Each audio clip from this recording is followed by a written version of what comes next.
you for joining me in the practice of finding our way back to wholeness. During our audio session together, I will be talking with my village on how we are healing, changing paradigms, and degendering and decolonizing the mind. You are not alone. You are enough. Let's plant these divine seeds together. This work is for the collective from me, and there's a lot of magic that goes on behind the scenes. If you would like to make a non-cash offering to the temple that is me, please click below to visit this SSC wishlist on Amazon.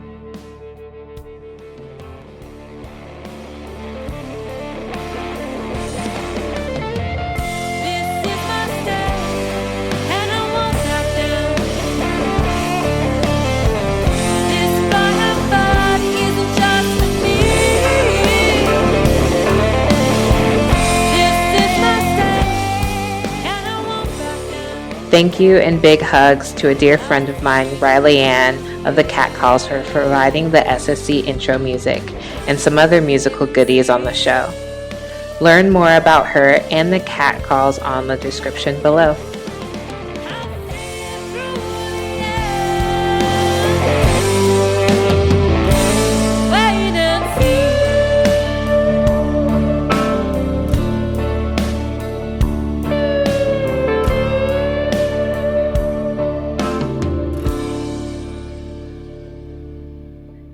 Selima Harleston Lust is a wife, mother, and co-founder of I Will a Remedy. Passionate about helping people travel the easiest path from ill to well, Selima bridges the gaps between your body, your consciousness, and your soul's evolution. As a clinical herbalist, medical astrologer, and spiritual teacher, her approach to well-being is deeply rooted in establishing relationships with plant medicine, practicing proactive spiritual alignment, and utilizing emotional alchemy to help cause of physical pain, illness, and disease.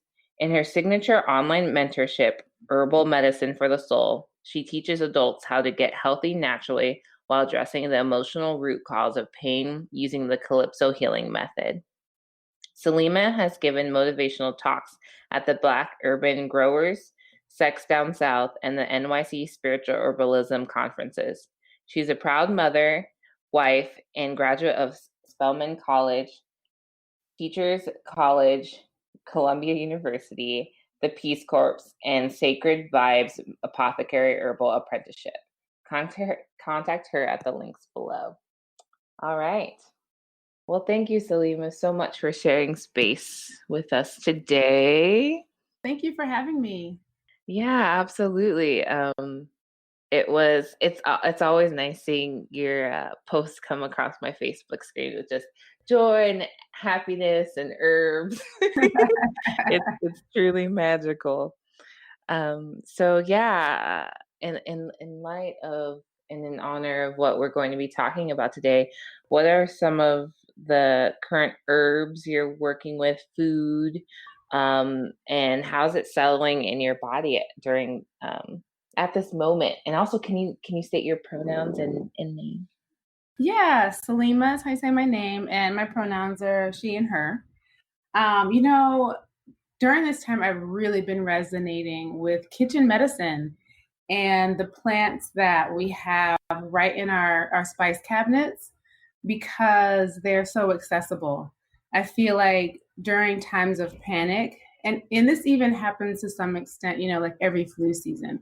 Obviously, it's much more, it's a lot larger now with COVID, but we see that people, they feel like they need to turn to the fancy and the exotic, in quotes, herbs, the ones that are sometimes, you only find at specialty stores or herb shops.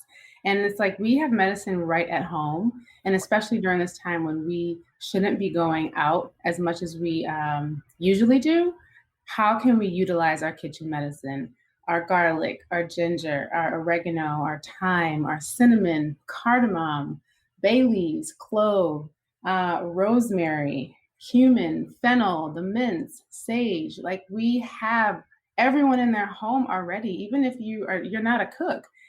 Pepper is pepper is medicinal. It's like everyone already has medicine at home. And so that's why like the posts that I've been sharing lately have really been around what do you already have in your home?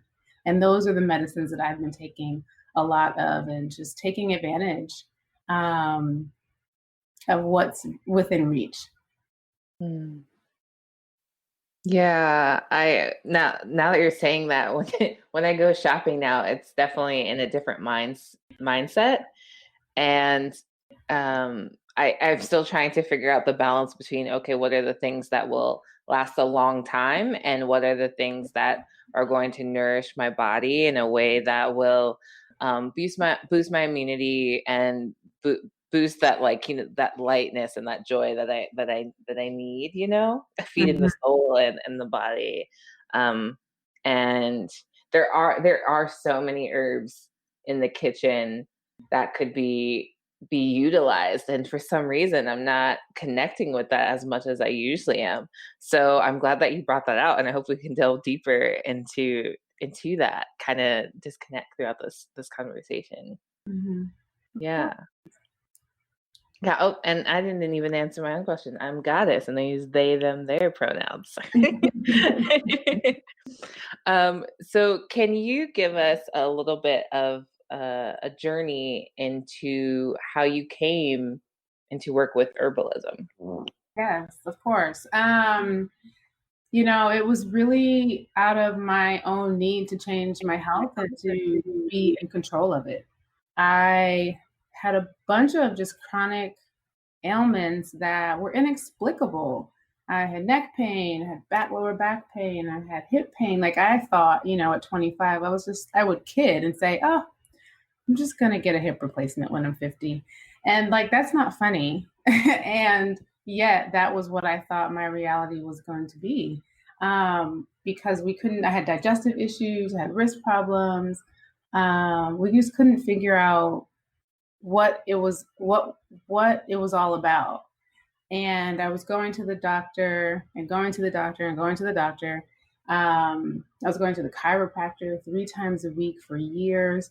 And my wife and I, we had our journeys together, and she was really the one that kind of pinpointed, like, we're in this loop of insanity. We keep doing the same thing and expecting a different result. So we stopped and we started to pursue natural remedies. Of course, you start with Google, but everyone needs to advance beyond Google being their guide. Google's not a very good teacher. It doesn't get you very far. But it was a really good starting place. And so we started just making our own medicine, largely with essential oils, which I use a lot less of now because I have more information. Um, but we were seeing results, and we were seeing positive results. And at the same time, I also recognized that I was plateauing, that it's like, okay, I'm still experiencing health concerns, even with changing the diet, starting an exercise routine. They weren't as frequent, but I was still having health concerns.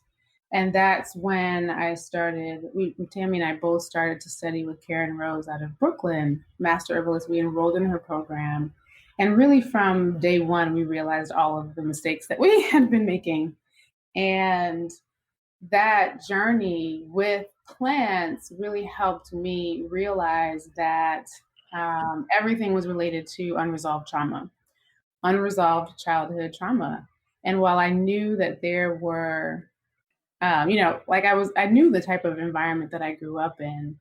I didn't necessarily have the tools at the time to handle it.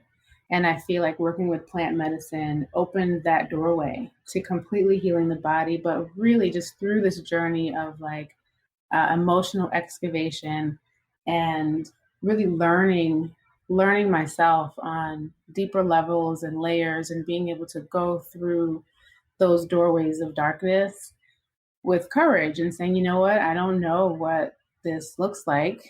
I don't know what I'm going to look like on the other end of this, but it's got to be better than this. So I'm going to go.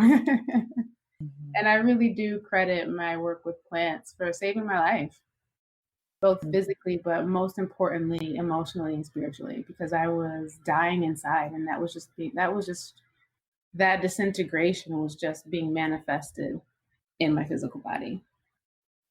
Mm. Yeah. Um, it sounds like there was a lot of like how to describe it, like noise, like static coming in through current practices that you were doing, whether it be like the food you were eating, the exercises, the all of that, like when you started kind of clearing away that noise, you got to the like deeper, you got deeper and kind of like started hearing this resounding noise that was like back to childhood, you know?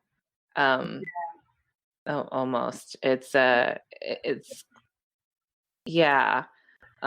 My journey was kind of similar when it came to like physical touch. Like I had chronic back pain, and still am dealing with it. And when I'm out of alignment with like, and I'm adding back in the noises, like unbalanced with what I'm putting into my body for nourishment, and not like just lubricating my joints through stretching and movement and dance and walking outside in nature, Mm-hmm. like the noise comes back. Um, but like when that noise is being unpacked and removed, and like you're putting into your body like things that like really nourish the physical part of it, you Mm-hmm. start to realize that there's something else still like off center and like hungry, and it's the emotional and like the spiritual part of it. Yes, absolutely. And I like to your point, there is a lot of noise and there is a lot of like there's a lot of people who say, this is the diet you need to follow and these are the types of exercises that you need to do. And so many people go down this road of following the fads and then getting really disappointed when they don't see results that are long lasting. And I think that the most important thing on any health journey, which is not just like it's physical health, but it's really like how do we reclaim our well-being? How do we remember that well-being that we were born with, right? Mhm. And it's about being able to go inside of the spirit, go into the emotional spaces, and figure out where am I hurting and where am I not feeling whole on the inside. And then honestly, you could practice any physical routine or eat any diet, but because if you feel whole within and you feel that joy and you've been able to expand in joy, everything about your physical body and your circumstances just aligns with that core feeling. Mm. Yeah, when you feel whole, when you feel that lightness, that joy, what does it feel like? Like how would you describe it? Oh my goodness, I'm like the most smiling person that you yeah, so many people know. Like I'm smiling all the time. Somebody said that to me the other day. It feels like looking for it, it feels like relishing in the simplest things. Like I love butterflies. And so being in Atlanta, the butterflies are coming back out and I'm just like, yay, the butterflies. Um, just the beauty of life. Like you see the beauty and you see the good and you're always reaching for like how I feel like joy is that space where you're always reaching for more joy, more joy, more joy. Like I want to feel as blissful as I can, and negative emotion becomes it becomes intolerable when you're hooked into your joy. I don't want to let that go for anything. I've already experienced so much pain and challenge and chaos that it's like, okay, I'm good. I'm good on there. I'm good. Mhm. That's why I can appreciate life in a whole other way because I do know what it's like to be in the darkness. Mhm. Yeah. I'm glad you brought out the finding like joy in the smallest things, because when you've had that like expansion and that joy, you realize how easy it is to attain again. It's like putting your feet on the grass gives you Yeah. joy, and it's not, I guess not to say that it's easy, because it does take work when you're first trying to get in the practice of searching. You don't even know what you're looking for really, but um when you're there, you don't want to go back. You can't turn Yeah. back. Yes. And I Yeah, refuse. And, yeah, and yeah. through whatever circumstances that may come in the future, I refuse to go back into that dark place. And that's not to say, I mean, of course there'll be challenges. There'll be there might even be more traumas, but we still can choose joy. Hmm. There's still so much in life that happens. I was just telling we're just having this conversation the other day with someone that it's like it doesn't matter what's going on in your life. I'm not even going to use a 20/80 rule. I'm going to go with 99% and 1%. 99% is good. 1% might be what you dislike. And I'm like, you just have to reach for it. You have to turn your gaze toward the 99%. Yeah. It's as if like you see more tools before you now. Like before you weren't able to see them, you didn't even know they existed. And now that you know that they exist, you realize that like, okay, I can choose down the path of, ruminating over things, shame, loathing, things that aren't going to serve the purpose of actually being in the feelings and accepting them, and also working toward uh, solutions and toward healing. Or I can choose, a different path. Like you realize how much control you have over yourself in the situation and in your feelings, and it's really liberating. um it's very liberating. Yeah, it really is. Because I think that so many of us grow up thinking that we don't have control.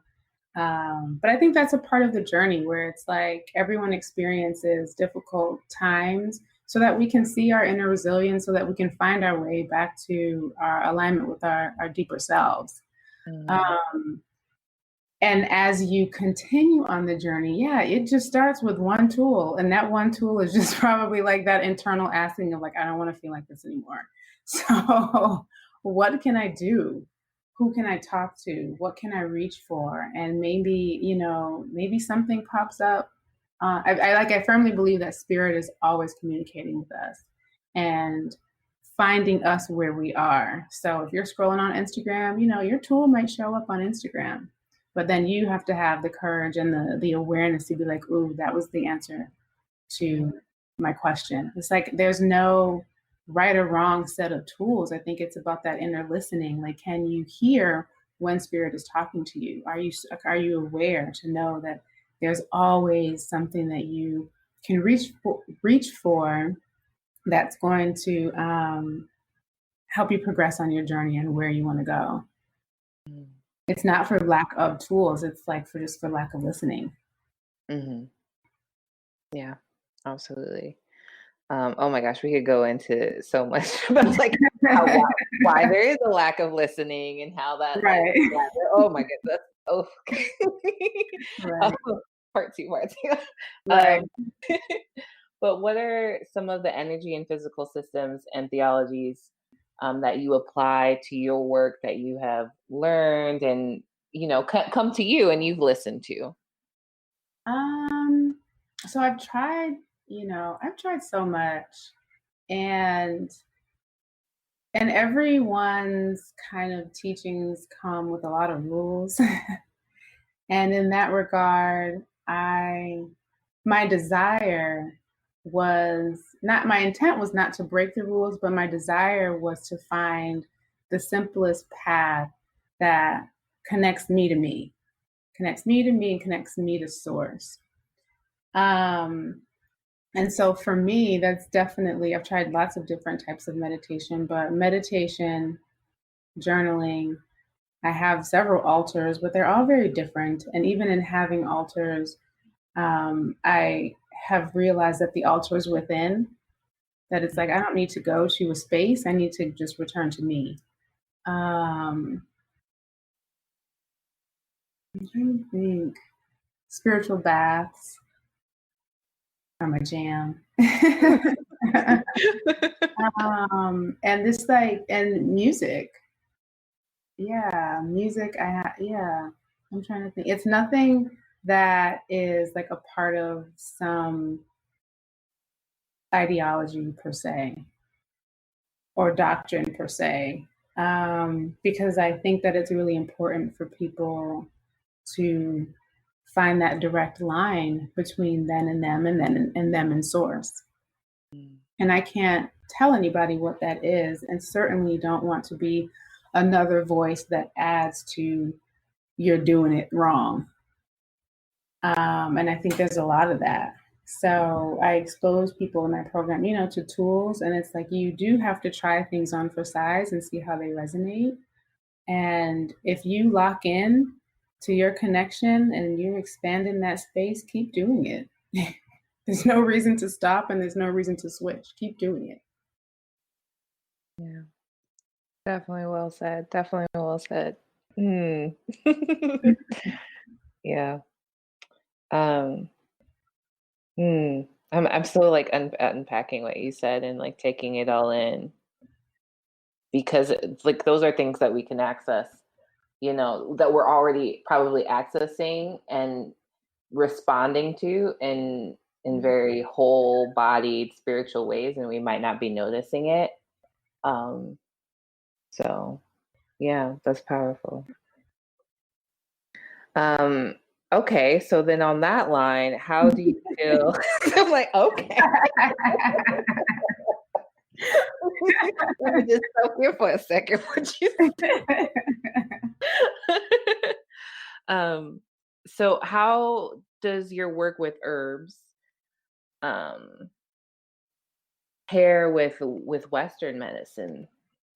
Oh, they go so well together, and that's probably not what many people expect to hear. I think that there's a place for both, and I even think that this time is showing that, where our physicians are completely overloaded and our medical system is completely overwhelmed, and they're saying, "Don't come here, do not come to the hospital. We don't have the capacity to help you." And this is again going back to our traditional ways of how we took care of ourselves with plant medicine.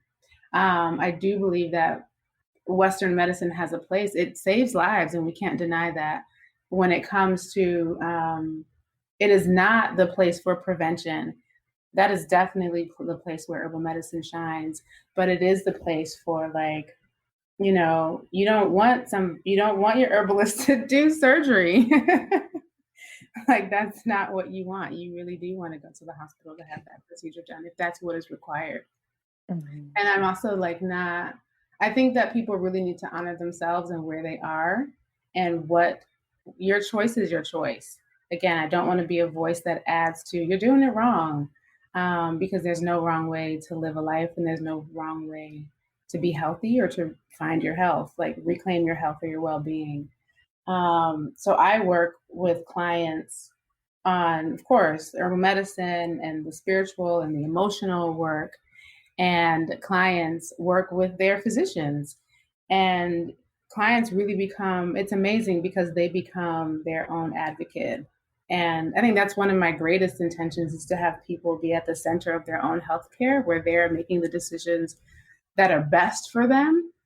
And any practitioner or physician or anyone is a resource, is support, but you're at the center of your healthcare. And so I love seeing and hearing that clients are saying, "This is what I told my doctor about what we're doing," and laid it all out. Sometimes they show them the whole protocol that I've given them, and the physicians are like, "Wow!" And because they see that there's so much, science and detail, and holism within it, but they have no choice but to be supportive of their client, of their patients' um, decisions. So I work in that way. Yeah. Yeah, I think that there's the kind of this power dynamic that we assume is there when we step into spaces where people are teaching us or supporting us in our overall well-being. And what also is something that we can step in there with is the idea that like we are, you know, we're paying them for this service. They are a resource for us. And yes, they have a medical background that we may or may not have, and they've honed in their skills, but we've honed in the skill of listening to our body. That's why we're here and there in the first place. Right. Yeah.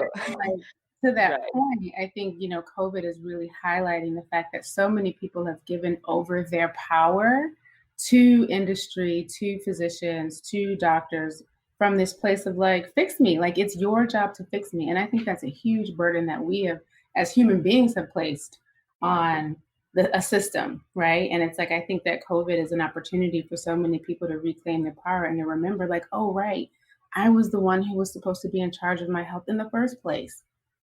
And people have totally been over reliant on anyone external to like fix them, heal them, do for them. And it's like, that's always been our job.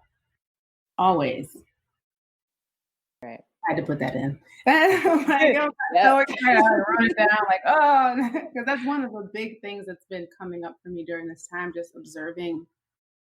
And this is just, you know, this is just the swinging of a pendulum where we've seen the extremes of people giving away their power.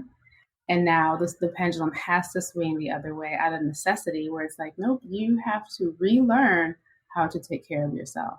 Mm-hmm. And hopefully, you know, we don't go to the other extreme again. Like, this is where I do believe that Western medicine and urban medicine can like re-merge, because they used to be, you know, working together in tandem, where we can like come together again and find balance for people and really serve people in the way that people desire to be served.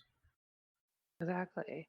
And there's so much of Western medicine that at its root, it didn't just come to be before, you know, ancient practices. Like a lot of it is based off of ancient practices and then has been created into something a little bit different. Right. All pharmaceuticals are still like, you know, in essence, because of plants. Right. Like, so, and that's something that people totally don't understand. That it's like, no, the way that we've been able to have these drugs is because researchers have done so much work with plants. Mm-hmm. And we're replicating it and putting it in synthetic forms, but that's a whole other conversation. Right, exactly. And these researchers, you know, I love how you said that, like they've done so much work with plants, and you do work with plants as well. Like when we first met, you were telling me about, you know, getting to know a plant. Can you speak a little bit more to that? Because I think it pairs so nicely with that idea of like researchers doing their own work with plants, but it's from a different vantage point. Yeah, I feel like the researcher perspective is like from this, how can I use you perspective? How can I like almost like figure out your most potent magic and turn it into something else? Whereas like the spiritual relationship with plants, or the connection with plants that herbalists have and people who choose natural medicine as their healing modality, that's about connection and relationship. It's just like being in connection and relationship with human beings. They speak, they talk, they have personality, they have preferences. I mean, and some of this we know like on a very basic level, just from like gardening. And you put a plant in the shade that needs the sun, and that plant is not going to thrive. So it's like, how do you honor the needs of the plant and the needs of yourself? And how do you like come together to work together? There's so much magic with the plant realm that it's inexplicable and it's mind-blowing, and it's never going to be something that I feel like the human brain, especially in a lab, is going to be figure out all of the intelligence, because we're looking at it's the same intelligence that creates us, that creates butterflies, that creates rainbows. Like, we can't make that stuff up.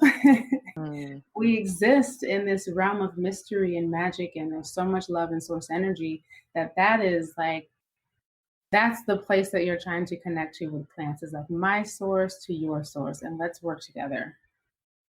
Yeah, but absolutely. It requires so much listening in to yourself. You can't do it without it. Otherwise, then it's just like popping pills. You know what I mean? Where it's this mindlessness. There's no intentionality behind it. Mm-hmm. Yeah. And even if we like are taking medications, like being really in tune with those medications and listening to your body when it's reacting, like our doctors tell us like, hey, if you have these symptoms, call us for a reason, because we need to be aware of how everything we're taking in, through our mouths, through our noses, through our senses, like how we're utilizing our bodies is affecting us. It's Yeah. so important for our overall health. The way that you're talking about plants is how I look at like the human body, and Yeah. when I turn a certain way, how am I feeling, in that moment, and is it helping me or is it hurting me? Exactly. What- And yeah. yeah. And it's that simple. Is it helping me or is it hurting me? And I feel like Yeah. some people like want this, like especially with plant medicine, which the medicine is so subtle because there's this integration of the medicine like inside of you. There's this attunement that needs to happen, and that certainly takes time. But I feel like when people take plant medicine, they sometimes want this like resounding, like, yes, you fixed me in 2 minutes. And it's like, no, like you need to tune in and you really need to pay attention. And like Mhm. people will stop and be like, well, I didn't know what it was doing, so I stopped taking it. And it's like, oh well, that's unfortunate. Because it was working. Yeah. Yeah, taking your time. It's like you said, it's just like a relationship with a human. Like you don't just jump into to like, from seeing each other on the street to like, living with each other. Right. Usually it's, Usually. I would say it's probably short-lived if you are, I don't know, maybe it works out.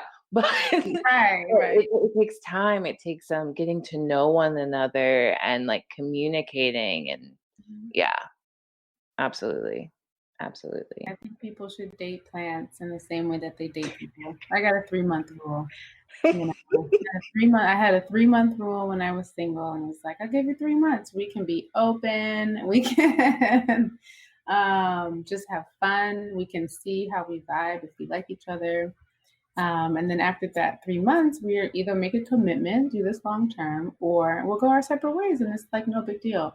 It's the same with plants. Like there's plants like outnumber people. So it's like every plant is not going to be your jam. It's not going to be, this doesn't mean it's going to be harmful. It doesn't mean it's going to be your ally either. So it's like, give it 3 months of dating, of Yeah. daydreaming, of talking, meditating with it. Like, seeing how it really feels in your body, which means you have to sit with you, and then decide from there. I love that 3-month dating rule with plants. I'm gonna Yeah, like see how you change, because that's the really important thing, especially when people journal while they're working with plants. Um, you change, you really do. You change subtly, and it doesn't seem like it's happening. But if you were to journal and document it at the end of that 3 months from the beginning, you'll notice a remarkable difference. Mm, yeah. So being practicing this embodiment and being aware of our connection with plants, with anything we're imbibing, being an advocate at the doctor's office, how do you feel that this calls in, whiteness, patriarchy, and makes a bigger space for healing for everyone? Um, can you explain that question in another way? Yeah, absolutely. So I think we touched on this too a bit about how we might not know how to listen to our bodies, and to find those simple goodnesses in life. And there's kind of this idea that that's for people who have privilege, who who are who have the time and the space to actually like meditate. Um, and it's not for people who are like as people of color, like we are on the grind quite a bit more than certain and than other people, especially white people. And how does putting this into practice in a pace and a way that works for our culture, and our bodies, um, aid in liberation and aid in re-accessing those tools that sometimes we feel is not for us, if that makes sense. Yeah, okay, a couple of things come up. One of the things that comes up is like, even within, and I see this in the herbal world too, where a lot of the authors and the writers and the so-called master herbalists and speakers are white men. And in their books, they don't give credit to where the work has come from. And something that I've been considering, but it's always been, urban medicine has always been the people's medicine. It's always been infused in every community at its roots. And I feel like it is a part of like the reclamation of who you are and of your own well-being. I can't necessarily, I know that there's a lot of systems at play, but I can't necessarily subscribe to this idea that people, like that white people have more time, white people have more privilege than we do when it comes to being able to make space for silence, being able to make space for quiet reflection. Like it doesn't, everyone on the planet needs a spiritual self-care practice. And I believe that everyone on the planet has capacity to do that in some form or another. And that's really anchoring into the spiritual laws of abundance and plenty. Like there's plenty for everyone. In some regard, you have to like choose which dynamic you want to believe in. You want to believe in the spiritual laws of abundance, or do you want to believe in the matrix laws of scarcity? And I choose to believe in abundance for all, which means that what I do doesn't take away from another, what another doesn't take away from me, and no one has hierarchy, and we are all supported and loved in all ways. But that's a really deep, like that's a whole other conversation. That's a really deep, layering into, because you have to be willing to chip away at the illusion of these systems. And a lot of people aren't willing to do that, and that's totally fine. But I think that everyone can spend time with themselves. You do not have to go on a retreat in Thailand or Bhutan for 7 days to get your spiritual awakening. You can spend 5 minutes with yourself a day. And I know some very busy people with multiple children, multiple work, situations, lots going on. And, one of my text messages to a friend was like, meditation is not that deep. Sit on the toilet while you're taking a shit and connect in. Like that is the greatest gift that you can give yourself is silence.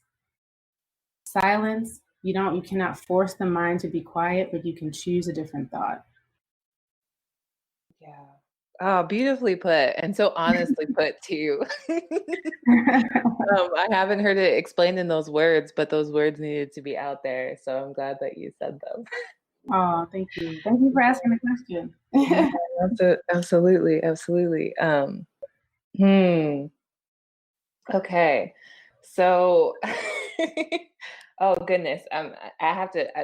I wish I wasn't giving this podcast right now so I could stumble along and like take notes and learn and not have to keep myself on a time restraint and all that lovely stuff. So you talked about your clients' experience with their own advocacy with their doctors, and how these practices can be accessed in our day-to-day lives.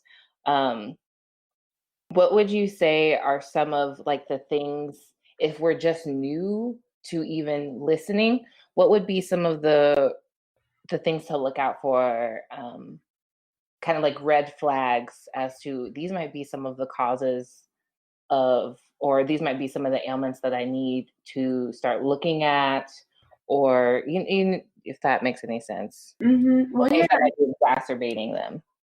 Right. I think that your body's the one of the best messengers that there is. So if there is an ailment, pay attention to all of them.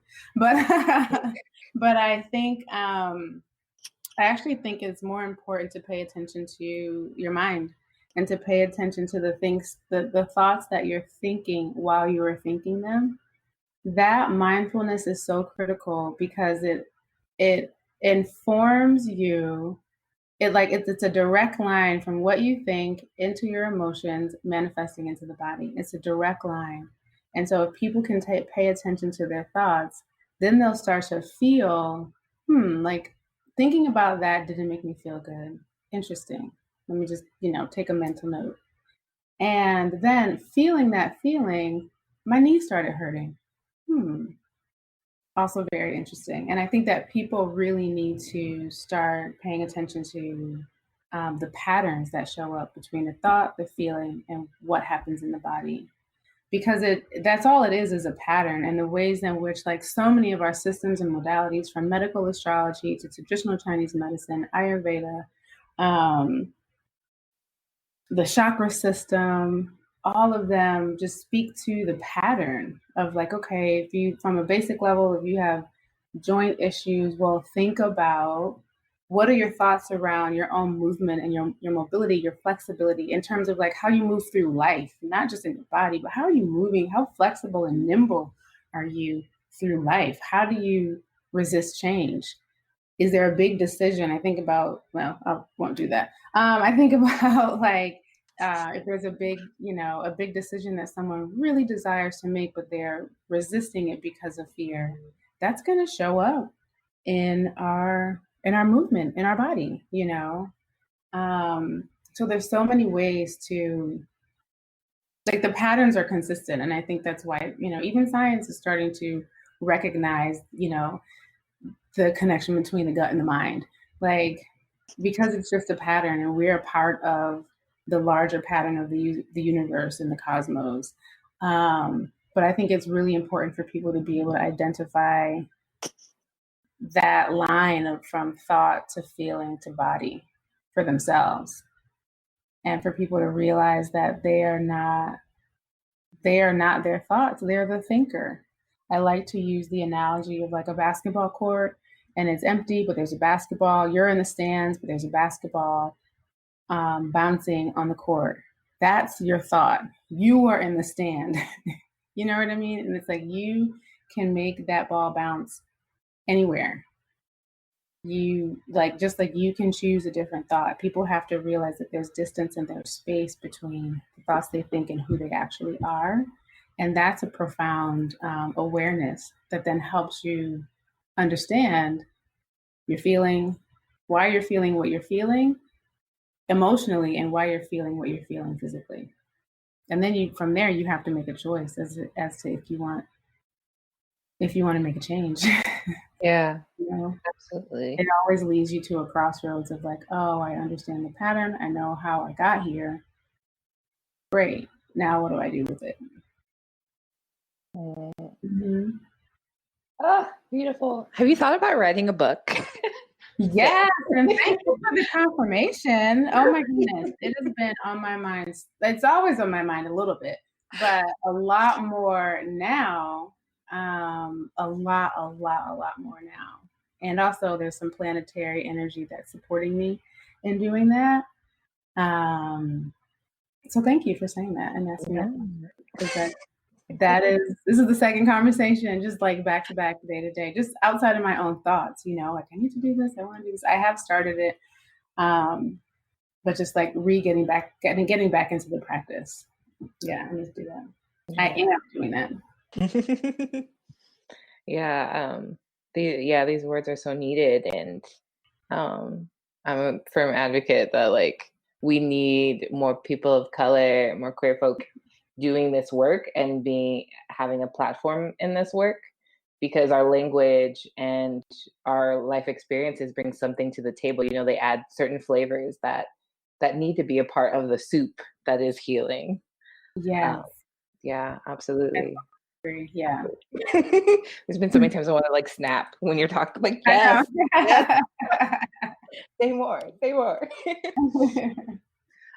So as we're, tuning into our bodies, and we're looking into our cupboards, what are some of the herbs that we maybe currently have, or can like go get like at the store that are like readily available that we could be working with, that first 3-month date. Right. What herbs Oh, can we date? yeah. Yes. Especially during this time, I think that thyme is a beautiful plant to work with right now. It's superbly supportive for the respiratory system and it's antiviral. So, like, I was getting text messages from people who thought they had COVID, um, and while I have a protocol for it, this virus can turn a corner really quickly. And so you don't need to be waiting around for me to send you medicine, like the waiting for the post office to deliver something. What's in your, and I was asking people, well, what's in your kitchen? Okay, go take your garlic, your raw garlic, a third of a clove with food 3 to 5 times a day. Drink infusions of thyme and rosemary and cinnamon, um, fresh ginger, 3 to 5 times a day. Like, you need to be able to work through those initial symptoms immediately. But I think that people can work with any spice that's in their cabinet. Yeah, I Mm. think, and so there's a project inside of my program. It's a plant communion project, and it really is. It's like a 3-month dating project. And it's funny because the students always ask me, "What?" They initially say, right, like, "Oh, I don't know what to work with." And so I asked, well, what's calling out to you?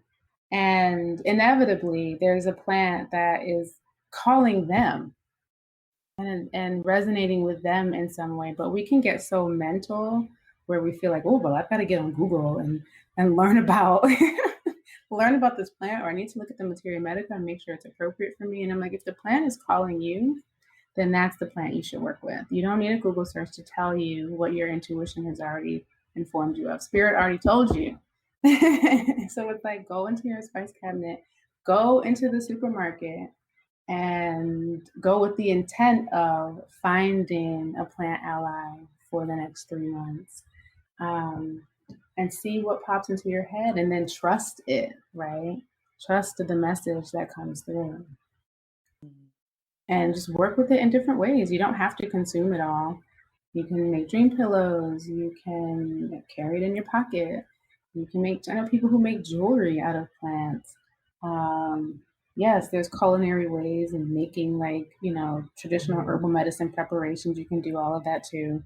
Um, but there's so many, making baths with it, making hair rinses with it, foot baths. There's so much that you can do. Yeah. Ugh. I can't. I'm like slowly, like my mind is turning to my cabinet, and I'm like, what Mhm. in there is Yeah. calling? Yeah, that's right. And even sitting with it, so many people don't do this too, but just like sitting, whatever your meditative space is, sitting with the plant and just ask for, like, hey, what messages do you have for me? And then write them down. Just write. It's like stream of conscious writing, but people have to, it helps in so many ways, but like, you have to anchor into that trust, right? That's like, well, what am I hearing? What if I'm just, writing my own thoughts? Okay, just write. Mm. Just write. Yeah. Okay. So can you tell us some more about Iro Remedy and some of the services that you offer and the resources that you have? Yeah. So I will remedy. We've been in business for a while, since 2011 or 2012. Um, and we started off as doing like natural body care. And now we've really transitioned and anchored into, and it's a long standing transition, anchored into the herbal medicine, and like true holistic healing in mind, body, spirit. So we make herbal medicine. I do consultations and wellness protocols. I do astrological readings because that's really tied in. The astrology of it all has really tied in the spiritual lessons for people around what they're experiencing. And then I teach a mentorship program, which is called Herbal Medicine for the Soul. And that's a 6-month mentorship program where, adults are really achieving wellness, like just breaking free of the cycles of chronic pain, physical illness, mental illness, side effects, pills and side effects. And it's through herbal medicine, that emotional alchemy and spiritual alignment. Like, we have to align with well-being. We can't force it. And so in that program, I mean, It's robust. It's a really, really robust program because it's a lifestyle change. Like I don't want to be someone who encourages another fad. Um, it is my greatest desire to see people heal and to experience the joy of life and what it's like after you get through the tunnel of pain because it's incredible. And my I never would have thought that my own life could have been this juicy. And not the only thing, like it's a big thing to have done, but healing the trauma was the thing that I needed to do. And I want people to do that because then you've also opened up the space for you to be in your purpose more fully and to be a part of the solutions of the world's problems um, more fully. Like I think that pain really distracts us. Um, in a lot of ways, and it steals our money, our attention, our time, our motivation, probably the most. And I think that there is life beyond pain. I know that there is, and I want more people to experience that.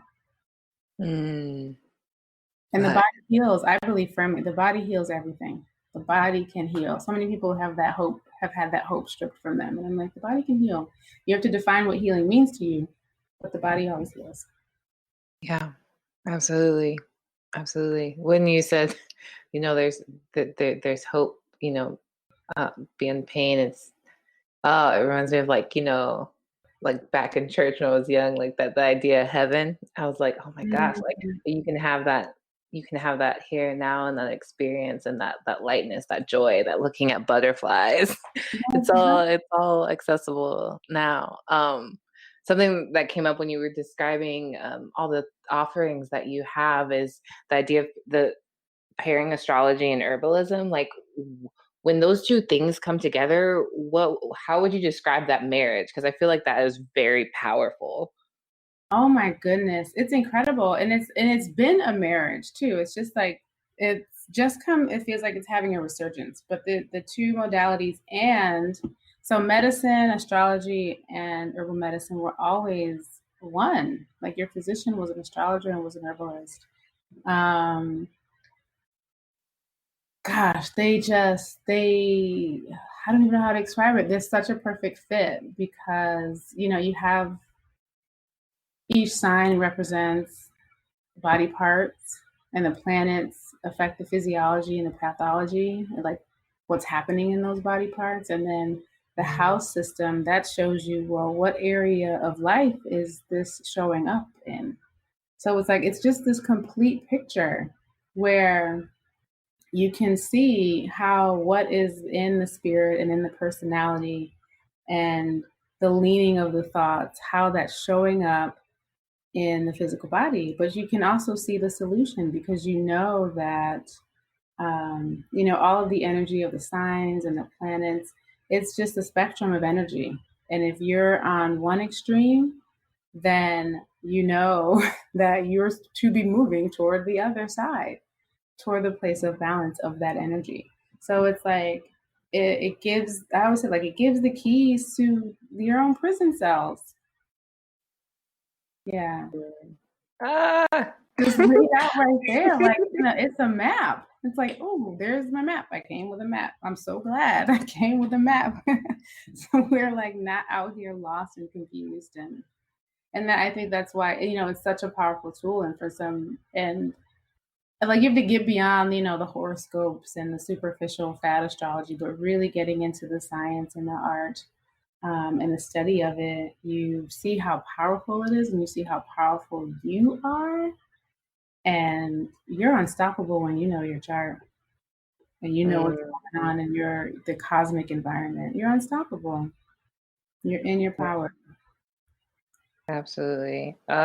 Yes, yeah, and it's all connected. It's so, like you were saying, it's all connected. We are not that far from plants ourselves. We very much are plants, just a different kind. And yeah. Exactly.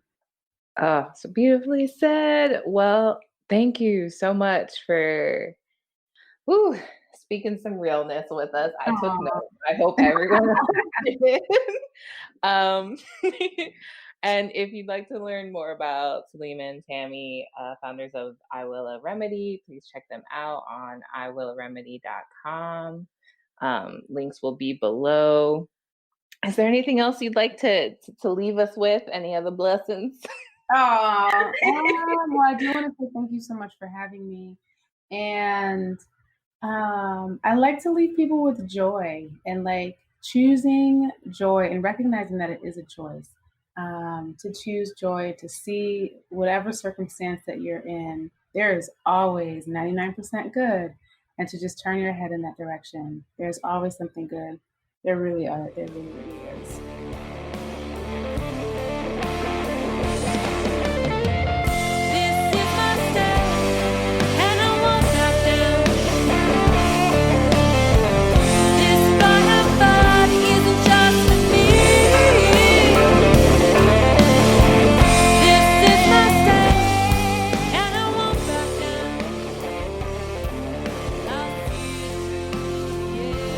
Please like, share, and subscribe to the Sunseed community on Facebook and SoundCloud. Also, get more goodies at sunseedcommunity.com.